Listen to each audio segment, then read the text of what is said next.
Astrophysics, the science of the stars, takes us beyond the confines of our planet, igniting our imagination and propelling us to venture into the unknown.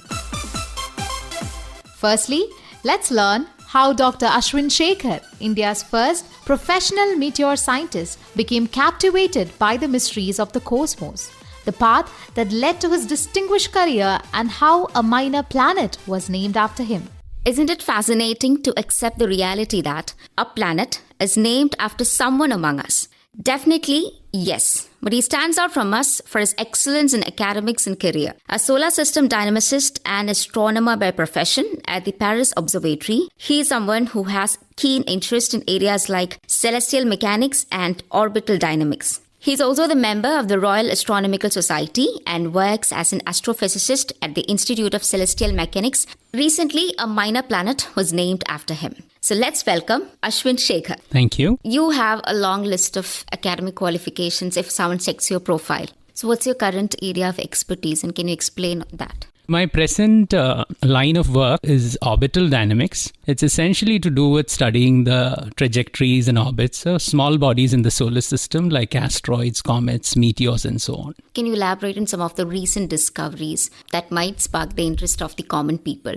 Because your name was given to a minor planet, and suddenly, all these social media posts were triggered with all these interest in space. Well, I think the latest sort of exciting mission which happened recently is something called a DART mission done by NASA. It's actually a mission designed to understand how to avoid asteroid threats on Earth. So it's essentially trying to send a spacecraft, have an impact with an asteroid, try to change its trajectory a wee bit in such a way that it's going to miss our Earth and make our Earth safer. So this is one of the latest, most exciting astrophysics missions in my field of study. And this is something designed to make our Earth safer in future. Because about 66 million years ago, it's important to remember that a whole species like dinosaurs was wiped out by asteroid hit.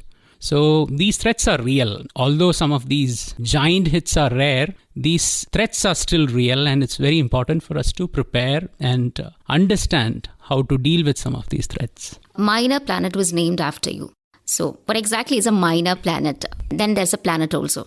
In general, a minor planet or an asteroid is simply a rock which revolves around the sun. So in general, these bodies come in all sizes and shapes, and a large chunk of these bodies, they are actually between the orbits of Mars and Jupiter. So minor planets are also called asteroids, and this is the biggest small body population in our solar system, apart from other small bodies like comets and meteoroid particles and so on. Can you tell us more about that minor planet to which your name was given? And also there were 3 other people who had this wonderful opportunity. Can you elaborate on that? Only things I know about this minor planet, it's about 4 kilometers in diameter, and it's about 4 astronomical units away from the sun, which means 4 times that of the distance between the sun and the Earth, which approximately comes about 600 million kilometers or so on.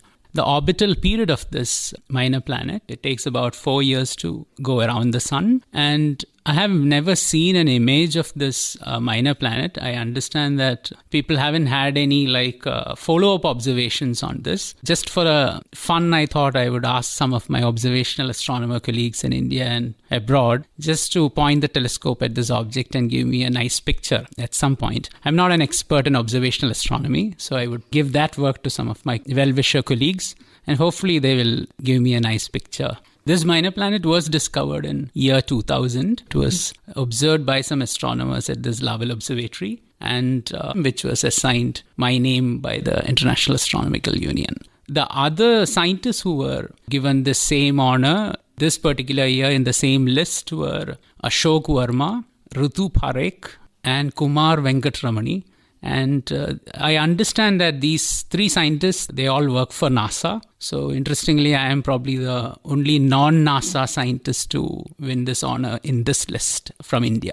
As an astronomer, what exactly do you mean by stargazing? Well, I think the present astrophysics community is super specialized. So if you ask a stellar physicist, he would say that it depends on what kind of stars you have to look at. Okay. So there are people who work in different wavelengths in astronomy. So today there are people who look at stars in different parts of the spectrum. So like the ultraviolet, infrared, optical, microwave, radio, and so on. So astronomers look at objects not just which are sparkling and fun to look at, but also objects which are very difficult to track, very faint objects which are very exciting in terms of pure science point of view and so on. So it's a collection of lots of different bodies in the universe which are observed constantly in different wavelengths of light so that we understand our universe better. So what's the process of naming these planets? So there are two ways of naming it. So one is a ceremonial way of doing it. So whichever person who discovers an asteroid or a minor planet, they get the naming rights to suggest someone on whom the minor planet could be named. So this is one of the ways why there are a lot of these fans and admirers of different people they gift the asteroid name to some of their idols. So people like Vishy Anand, Pandit Jasraj, Tagore, Gandhiji, some of these asteroid names are like that because there are some Indians who really wanted to give a tribute to them. They named it after them. In my case, it's different. It's more like a scientific nomination. So there were some legends in my own field who nominated my name, citing my body of work in meteor science. And it goes through the International Astronomical Union Nomenclature Committee. They assess this work and look at my track record and they approve the name. And that's how they announce this new minor planet in my name. So it's essentially like a recognition for my body of work in meteor science. And I'm deeply humbled and honored by this recognition from the scientific community. When you observe an object or a group of objects, what are the challenges that you face? So the main thing is you have to be lucky that whenever you book for telescope time, you have to hope and pray that the weather is good. Sky willingly, you'll be able to observe the areas of sky which you really want to observe. That's one challenge. The next challenge is to reach to some of these observatories. As you can imagine, presently in most parts of the world, it's heavily light polluted. So you have to find areas which have exceptionally good clear skies, pristine skies as it were, to make some of these telescopes and pitch in some of these telescopes. So whether you're an amateur astronomer or a professional astronomer, what you need is a dark spot where you have very little light pollution, where the weather is conducive for you, and then you will be able to look at these objects in the sky.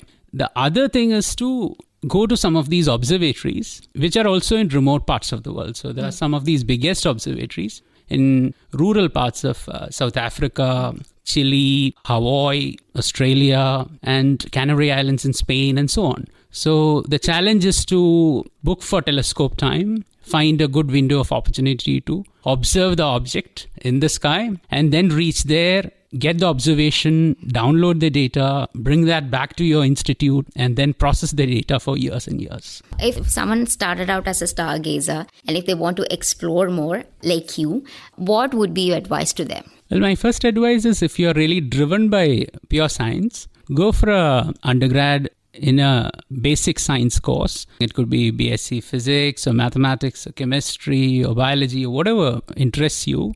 Then if your aptitude and passion still stays in science, you go ahead with your master's. And if you really are keen on specializing in astrophysics and space science, do a PhD in astrophysics and try to find an area of astronomy which you really find interested in, plus which you feel comfortable with, so that you'll be able to contribute in a wee bit sense. So it's all about finding your inner calling, even in the area of astrophysics, because astrophysics is super specialized these days. You have stellar physics, solar physics, gamma ray astronomy, cosmology, climate change, lots of different branches. My branch, which is the solar system astronomy. So solar system dynamics is about understanding the orbits and trajectories of asteroids, comets, meteor showers, and so on, and how they interact with the Earth. And we need fresh, young brains from our own rural parts of India. Some kids are really fascinated by the night sky, but they don't get the opportunities to pursue such a career.